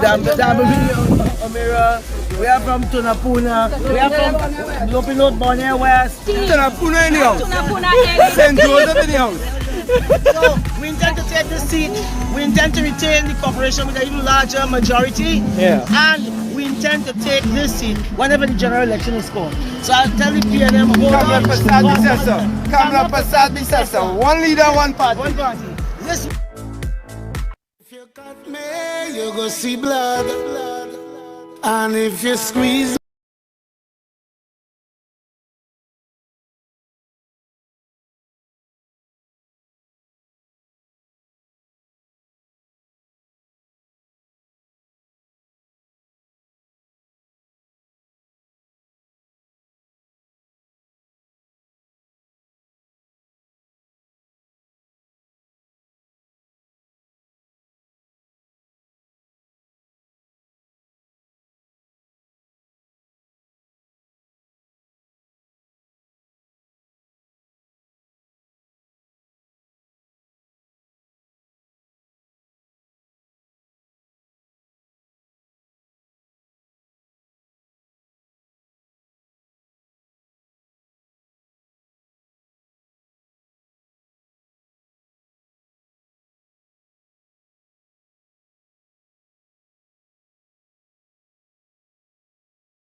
Night. Good. I feel great to see so many of you. I want to thank you so much for coming out. I had a challenge this evening. You will hear it in my voice because I was getting a little runny nose, and it's not COVID, just a little virus. So I had to make a decision: do I go up to Grandy, or do I not go up to Grandy, or do I go? And my husband said, Kamala, you have to go. Them Grandy boys treat you good. So Team Grandy, our coordinator here, Joseph Tony, chairman of the corporation, Anil Jutaram, vice chairman, Kenwin Phillip, our other councillors, Calvin Sijaran, Anil Maraj, Kian, the alderman, Susan Holder, our alderman, and I saved the best for last, Councillor Nasser Hussain. And listen, put a fire under Nasser, because he must win that seat in this corporation in order to once more be in charge of this Toko Sani Grande Corporation. So we have our work cut out. And from what I saw on the screen, what I saw in the videos over the weekend, you all had a massive walkabout. Thanks to Deputy Leader JJ and the others who organized this walkabout. Tonight I want to thank the former speakers before me, of course Chairman Jutaram and Vice Chair Kenwin, but let us also recognize our other speakers. Senator Damian Lyder, thank you very much. Coordinator Joe Tony, and of course our own DPL Jillian John. So please give them a round of applause. And thanks to all of you who have joined us here tonight. So bear with me, I will keep my voice as clear as I can with God's help. And let me share with you, as I said, I couldn't stay away from Samiru. Really couldn't stay away from Grandy. And when I see so many of you here tonight, it was worth the 2-hour drive coming from Philippines to come up here to be with you. So thank you so much. Thank you. I want to take a moment to congratulate our Central MP, MP Arnold Ram. He did our first ever All-Fours competition, UNC All-Fours competition. 3-table All-Fours competition held over the weekend. I have never been to one of these things, but I went over the weekend. And I was amazed at the number of people who attended. I know the Grandy boys came down at some point. Some of you were there. Khadija was very involved in it as well. Let's give a round of applause to all the organizers. The teams came from every constituency, and at the end of the day, the teams, I'm told, who won, joint winners being Young Bloods from Couva North and Terminators from La Hokata Talparo. Give them congratulations. I want to acknowledge the work of the committee. I say it's the first ever, so it means we will continue because it was so successful. Again, I want to thank MP Ram, who coordinated, DPL Lee, Vice Chairman Amin, Women's Affairs Officer Kenya Charles, International Affairs Officer Nicholas Morris, Brian Big, Roshan Baba, Ganesh Keshan, Howard and Rishma, and special thanks to the staff of Caroni Central and of course St. Augustine, who provided food, and Caroni. So let's say thanks to them. When I arrived at the venue on Saturday night, I thought it was like a congress. The hall was filled and overflowing, and everybody was having a good time. So take note, when I say save the date, we shall have another one very soon. And the good thing about that, it cost us no money. We got the prize monies donated and then the registration money, so it helps the party to raise some funds. So maybe you all can think in other constituencies to do a similar exercise. I think it was well worth it. So again, thanks to that team. So great to be here in Grandy. But I know when I was doing the research, we were doing the research, we know, like the rest of the country, you're feeling the pain of having the PNM government running our country. Running the country, or you could say ruining our country, this PNM government. And right here, the same issues you have. You're held by the PNM, but you're neglected. Is that true or not true? Totally neglected in Tokyo-Sangre Grande. Just this weekend, we saw this area is reeling from an upsurge in crime with gang warfare, murders, and robberies. And of course, the road situation is not much better, and I'll come to that in a minute. So did I say good night to my UNC family? I got so busy to get into the text. Good night, UNC family. Good night, UNC friends. My parliamentarian, I see MP for Mayaro. I saw him a short while ago. Rushton Pare was here when I arrived. Yes, there he is. Good night, and I think his lovely wife is here. Good night to him. MP Padarat, MP Khadija Amin, and all the other MPs and councillors who are here. Huh? Yes, it's UNC family. Where is he? MP Dinesh Rambali, welcome him as well. And Takao, our chief economist at the opposition office, and all of you, friends and family. Time will not permit all the names. But let's thank those who made an effort.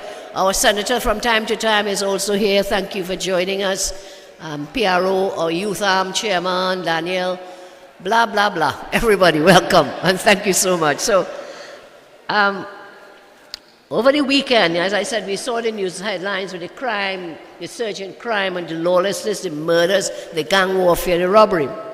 And this situation is, across the board, across the country. And this government remains clueless. They simply do not want to act to bring crime down. I know you're facing the challenges of bad roads, lack of water, like so many other areas in our great land, our great nation. So we can sit and cry, or we can say, listen, we have to do something about it. We have to unite, we have to get together, we have to join and get rid of the PNM. We have to get rid of them legally. So whenever the election is called, it's a wipeout, legally wipeout of the PNM, whether it be the local elections or general. We cannot allow this to continue. So don't think it's just for us to come on a platform and talk on a Monday night or do press conferences. You are so important. You have to do your part as well. And therefore, as the teams go on their walkabouts, sign up. Sign up, say you're willing to help. Sign up, say you're willing to come out to walk about. You're willing to register. Look, we have to get the young ones registered, There's a whole cadre of young people who will turn 18, who have already turned 18, and they are not registered to vote. So if you're here as a parent, a brother or sister, make sure we register the young ones. So if you don't have a ticket, they say, you do not have a chance. How many people bought the lotto over the last week because of the massive prize, but somebody won it. So if you do not get people registered, then the chances are lesser. So I urge you, we are on the march to victory. We are on the road to victory. Make sure and join us. As a good song tells us, when the roll is called up yonder, make sure that you are part of that Team UNC to go into victory. My friends, some of you may recall we had a great MP in Tokyo-Sangre Grande, Dr. Rupert Griffith, the late Dr. Rupert Griffith. He's now passed away to the wild beyond or the grave beyond. And we have a track record that he helped us to do things here in Grande together with others. The government I led, we brought much needed attention and resources to Tokyo-Sangre Grande to improve the lives of people here. We paved roads. You all remember that? We constructed box drains in Guayco, in Coal Mine, in Toco, Valencia, Vega de Oroput, Sangre Grande, and many other areas in this constituency.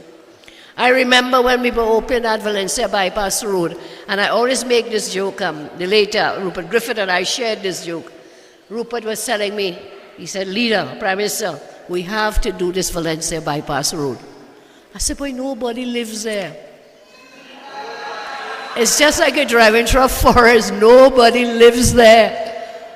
And he insisted, and you must thank late MP Rupert Griffith, he insisted for us to do that Valencia bypass road. And today you could bypass all that traffic, You can reach up here faster. So thanks to Rupert, and of course, thanks to the UNC-led government 2010, 2015. So we did roads, we did box rails. We upgraded recreation grounds in Grand River, in North Oropuch, Sangri Chiquito, Sani Grande, Toco, Northeastern Community Center, so we could give our youth safe spaces for sport and social activities. So a lot of work done. And you know, I keep telling people when I'm speaking, sometimes we forget our memories, we forget what we did. But we have to remember what we did, because it means we have the track record. It means we can do it again to improve the quality of life. We started work on the Grande Hospital to ensure that modern health facilities become available to service the community here. We promoted tourism in the area by refurbishing the Toco Lighthouse and constructing the Valencia Visitor Center. What is the status of that visitor center now? PNM come, close it down. They are very good at closing down everything that is done for benefit of people. I'm now going to talk about the COSTAT. We improve education by providing opportunities at COSTAT, the Technical and Training Center, the OJT Center, to give job creation and training for young people. The chairman is now telling me they've shut down the COSTAT campus as well. Closed it down. Shame, you're right, Damien, shame. So everything for benefit for people, shut down. Give up, shut down. We improved utilities delivery with the Wassa CSR Center. Did they close that down too? Can't see. We completed, as I said, the Valencia Bypass Road. We created thousands of jobs. We decentralized government services, all to the benefit of you here in this constituency. And I say again, we have the track record, we will do it again. When you return the UNC to office, we will continue to work with you and for you.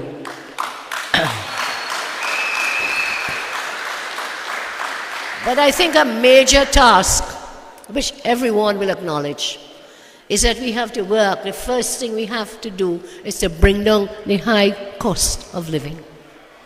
There's no denying that the cost of living has escalated under this wicked government. I know you are severely impacted. Across the board, prices have increased. New taxes introduced. Government seems focused on collecting money through fines, making money through fining people. I know in this region you are severely impacted by price increases as you are further away from ports and distribution centers. However, the government claims nothing has gone up. We had a debate in Parliament. MP Vandana brought a motion about high food prices, escalating cost of living in the country. And these jokers get up in the Parliament to say nothing going up. Everything is fine. Where are they living? On Mars? Where are they living? On the moon? Every person in this country knows that food prices have gone up. The cost of fuel has gone up. Rentals have gone up. Interest rates on mortgages, everything has gone up. And they will sit down in Parliament and come there to really take everybody for a fool. For them, all the population, we are fools. They're the only smart, bright people in the country. To try to hoodwink us again, to say, hey, nothing going up, let us play. They claim prices have not gone up. From the minute the PNM enters office, we always get new taxes. You know, we created over 50,000 jobs under the government I led, the UNC-led government. Over 50,000 new jobs. And we did that without increasing a single tax. In all the years we were there, not a single tax was increased. But this government comes now, squeezing money and even more money out of citizens who are already suffering. Increasing fees, reviving old taxes. Now, as Barry has been leading that charge, the electricity rate increases. Next, the water rate increases will come too. The property tax as well. Barry just reminded me in my budget statement, which year was it? Last year in the budget statement, I talked about over several thousands of persons, 4,000 I believe, WASA workers will be sent home. They say, no, not true, not true.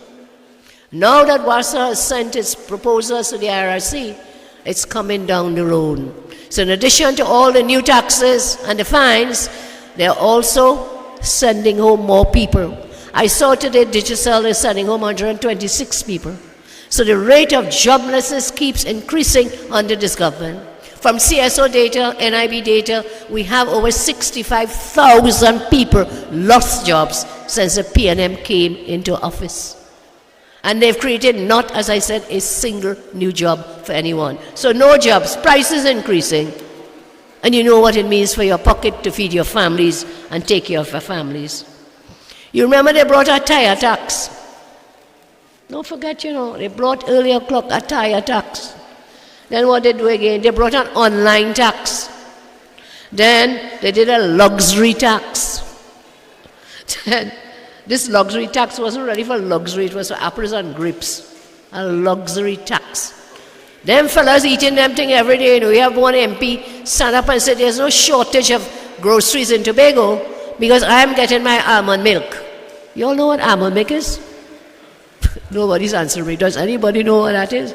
That is a luxury item. But no concern about the groceries not reaching Tobago because I get an almond milk. Who was that, Barry? Khadija? Oh yes, the lady, the Roman Shamfa. That's the MP. So they're in a different level, in a different world. When we look at the widespread joblessness, we get upset because while we suffer, government and eat our food few. They're raking in millions for doing absolutely nothing. So I said we moved that motion in the parliament. The minister actually stood up and said that things are cheaper now than 2015. Do you believe that? You hear a lie? That is a big lie. In addition, they're hounding young people to pay fines for COVID, fines for vehicles, fines for vending, fine, because they don't know how to make money. Except is to fill their own pockets. They cannot create revenue streams for this country to create jobs. We don't have a good road, but you're finding everybody for everything regarding vehicles usage. So I call on government to stop abusing people in this country. But remember, this is how dictators operate. This rowdy government is a dictator government. When faced with lessening revenues due to their incompetence, they begin to extract money from citizens, and of course they blame everybody except themselves. Total blame game. In the debate on last day in Parliament on the private member's motion from MP Vandana, they started off by saying, okay, things bad around the world. So they first start saying, blame the world. But before they blame the world, they blame Kamala and the UNC. So they start off blaming Kamala and the UNC, then they went to blame the world, and they come back to blame Kamala and the UNC. A total blame game on the part of this wicked, incompetent government. They abuse and they blame everyone, and we have seen all this from this dictator government with Rowling. I know my colleague DPL John spoke about the puppet president. Now I see a new narrative being created that when the UNC does not attend something that they have, what they say? They say we are unpatriotic. So patriotic to them means attending to their functions and sit down and grin and clap. I'm not going to be that kind of person. I will not be that person. And we will not be that. That is hypocrisy of the highest order. And they will say it more and more as we go down because they have nothing to say. So we don't attend their sham functions. And what is it? On patriotic. UNC on patriotic. I think JJ dealt with them nicely on this issue with the some fake women's group they want to set up. Imagine that puppet president says, put aside spites and grudges. And yet in her first speech, that's her first speech, put aside spites and grudges. And in her first speech in the Parliament caucus with the supposed women's group, what she was doing? Crying crocodile tears about spites and grudges, saying she and Miss Bridget, how people abuse them as women and so on, and nobody said anything. Hey, where you living, woman? How many times have they denigrated me, attacked me, viciously attacked me? Did I go on a platform to cry? No. No, I am not afraid of any of them. I will continue to fight for you and fight with you. I'm not afraid. My parents taught me, I'm sure your parents taught you, stick and stones may break my bones, but words can never hurt me. So I'm yap. We are on to bigger business and better business. So in that inauguration, the puppet president says, forget past spites and grudges. In her second speech as a contrived women's caucus, she complains about past spites and grudges. And then she forgot about her own bias and deplorable behavior as Senate President. Damien, you remember that as a senator. JJ, you remember that, her behavior as Senate President. She forgets the behavior of her own leader. Let me remind Kangaloo and the hypocrites in that contrived women's caucus of the behavior of their own leader. I want you to look at this video, please. Well, on behalf of all the dignified people of our constituencies, we say to come and go to where the monkey put the nuts. And they want to know why we have not diversified the economy. Just drink your rum and get on my face. I choose my word very carefully. You could behave as an effective opposition leader. I think the country is better for that. But geometry is not really the way to deal with these things. Kamala Prasad, Bisesa, and the UNC go and put that bill where the monkey put the nuts. Take it in the pooch. And I'm forcing like a woman. You gotta do it every day. Then that, you call on the Prime Minister to do something about crime. I'm not in your bedroom, I'm not in your choice of men. That is tantamount to hugging up a porcupine to go to bed. Because I will tell you that she will do that she doesn't roll around. And she can jump high, she can jump low. She can drink this, she can drink that. She can back in the top, you don't even know she just. And you will see government ministers who came into office looking like Miss Howard Chat. It's just shut your mouth and let you learn to deal with stress. Okay. I know this sound is a little distorted, but it's the most disgusting and nasty comments. And this lady, puppet president, comes to talk about who bad talk her. Come to set up a women's group to do what? Set up a women's group, have a caucus, and no opposition member. Other parliaments where these things take place, you have an opposition representative, you have a government representative, and where you have an independent bed, you have independent. They create this whole women's caucus to do what? Leave out the opposition. Have the puppet president speaking. Have an independent senator speaking. But no one from the opposition was asked to speak. So what is this group about? This group is, not just sham. They're smart in a foolish way. This group is set up to defend the PNM. Not to defend the rights of women in Trinidad and Tobago, but to defend the PNM. From their comments, that was very clear from the statements made. So yes, it's a sham women's group. It is another arm of the PNM propaganda to come to attack everybody else except the PNM. So don't get trouble and fool. And next time you see an unpatriotic UNC, I am proud I am a patriotic UNC committed to Trinidad and Tobago, as we all are.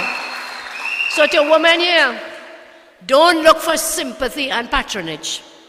You must work hard. You must educate yourself continuously as you will your children. You must earn your livelihood, but you have to balance it with a happy family life. You must always seek balance. You can have a successful career, get married, and have a family. If you don't earn your way through hard work and merit, but only rise through patronage, then no one will respect you. Remember, I always tell you, women hold up half the sky. The men hold up the other half. And I always say, together, we have to work together. So don't set up a JJ call it a sham women's caucus in the parliament. We will deal with them in due course. Again. The other issue that has been in the news is this whole issue with the DPP. And I see the whole machinations that went on with this was a plan by the Rowley government, a failed plan to bait the DPP. You've heard us speaking out on it. You've heard others speaking on it. It was a very bizarre episode last week where Rowley held what he called a media briefing. And in fact, it was more like a media bashing. I mean, that's what he does. Blame everybody, blame the media. He called the media to tell the nation that this crisis we are facing, where the office of the DPP is under very blatant and nefarious attack by the PNM, Prime Minister says, that's not really happening, you know. No, nobody attacking the DPP. He failed to answer the very serious questions regarding the DPP's office and the impact on the criminal justice system. He deflected, as usual. He ducked, he hid, he pulled all kinds of acrobatics. But what happened? He failed to answer the important questions in this matter. Surrounding himself and attacks he continues to launch against the DPP. Tonight, I want to tell you what their real plan was. Their real plan was to bait the DPP into responding to their unwarranted attacks. The Prime Minister, the AG, the Chief Justice. They were hoping that DPP Gaspard would respond in an injudicious manner. Come on like a wajang like Rowley and get on ban. The man didn't do that. They would then get their puppet president to action an investigation to Gaspard for his comments, if he had made them, and proceed to suspend him. Now remember, whilst he's suspended for investigation, they can then appoint a puppet DPP of their choice. The Prime Minister has the veto of the person chosen as DPP and to act as DPP. So that was the plan, but it backfired. It backfired on them. They would then have replaced this DPP with their puppet DPP. That was the plan, because many of their members are under active investigations both in Trinidad and Tobago and abroad. This was a big plan, but the DPP didn't take the bait. He didn't swallow that bait at all, and Rowley is afraid of anything that he does not control, that is independent of him. He must have total control. He cannot backtrack on his attack on the DPP. He and his AG should apologize to the DPP, and I call on the Prime Minister and the AG to apologize to DPP Gaspard.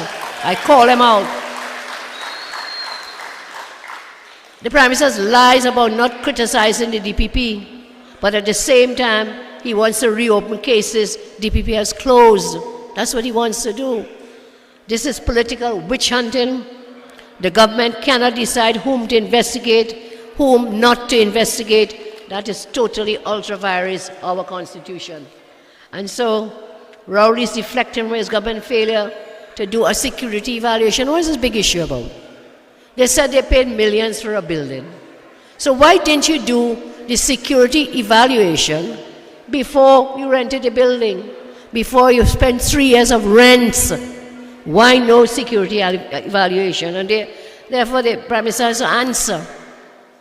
Out of the security concern, did they find out how many security issues have been addressed? No. You just run out there to attack and bait the DPP.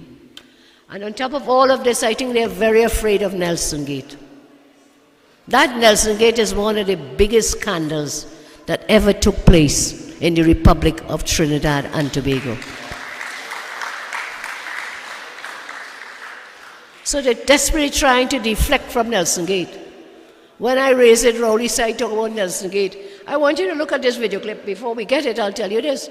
First, Rowley said this man was a hero.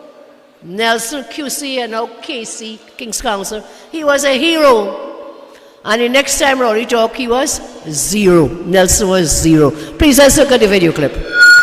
You know who Nelson is? Nelson is a British Queen's Counsel. No ordinary person, a British Queen's Counsel. Talking about Nelson, as though Nelson is some hero in Trinidad and Tobago. I want to tell the opposition leader, Vincent Nelson is no hero in this country, so stop talking about Nelson Gate.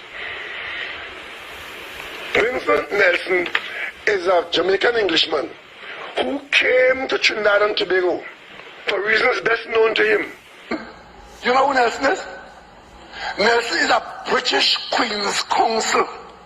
No ordinary person, a British Queen's Counsel. You know, it's one thing to talk stupidness, but if you're talking to people who will see your stupidness, then you're really stupid. Praising Mr. Nelson, British Queen's Counsel, as I said. And when things start to unravel, when the truth starts to come out about the deal Faris made with Nelson, Nelson, as I said, has become zero. So we'll hear more about this, you know. This is not some random man in Citygate brain, but it's the Prime Minister who's charged with solving the issues before our nation. So more about that, Nelson Gate, we'll talk about it further. On my last meeting, I talked about the 11 promises Faris made to Nelson in a signed document. And if that is not witness tampering, then nothing else is witness tampering. Where Faris signed this document saying he will get a presidential pardon for Nelson if Nelson comes forward and spill the beans and say nasty things about UNC members. Signed on the dotted line, Faris. Promised him presidential pardon. Promised him money, to pay him money. 11 promises, which Faris had no legal authority to sign for, but stupid man, he signed it. Stupid dunce. We always said that. Stupid person. And the irony is, the same people who helped Faris write up that indemnity agreement, the same lawyers, is the same lawyers now defending the case Nelson brought in the court, defending the same indemnity agreement to say it's not valid. I mean, you ever see that the lawyer tell you, hey, sign this, good thing, go, go, go, go. And then Nelson file in the court. Them same lawyers come in to say, no, this is invalid, it is illegal. Again, dotish people taking care of the affairs of Trinidad and Tobago. And they still clicks in Parliament. That's what they do. They have no sense of reality or benefit to people. So government, through the AG, trying to get Nelson Gate files, I'm told. And I'm asking it tonight. The Nelson Gate files into the investigation of the two, Ramdeen and Ram Logan, rests in the office of the DPP. The DPP could discontinue the cases because there was no sufficient evidence to secure conviction. I am now told that the office of the AG is hounding down the office of the DPP to get those files out of the office of the DPP. Joe, you are a lawyer. You know that can't happen. The DPP's office is for criminal matters. Why is the AG's office hounding down the office of the DPP to get these files? Why? Again, they're up to no good. Again, operating illegally. So I asked the office of the AG, are you trying to access the files out of the DPP's office? We see as well, I have a cabinet note I would like you to put up. $66 million cabinet note. There it is, ratification of approval granted by the Honorable Prime Minister for the engagement of English law firms to provide professional services to the TTPS. Ratification of approval of $66 million. What does it mean? First of all, it means the Prime Minister made a decision on his own. He took a unilateral decision. $66 million for the TTPS to hire English law firms, lawyers. And then he took it to the cabinet. Will the cabinet say, yes, rubber stamp, here we agree. So Prime Minister took this decision. And what it was is to create a private army of lawyers in the TTPS to prosecute whom the Prime Minister wants, to investigate whom the Prime Minister wants. This again is a serious contravention of our Constitution. So as we close, I intend to speak a bit about that Mayara Road, but I think JJ, did you speak about the road and the collapse? Damien did, so I will leave it alone for now. And I want to thank you for your attention. As I said, I'm a bit under the weather, so forgive me if I close tonight by wishing you all God's blessings and thanking you for being here. God bless UNC is on the road to victory. Join us on that road to victory. I thank you very much.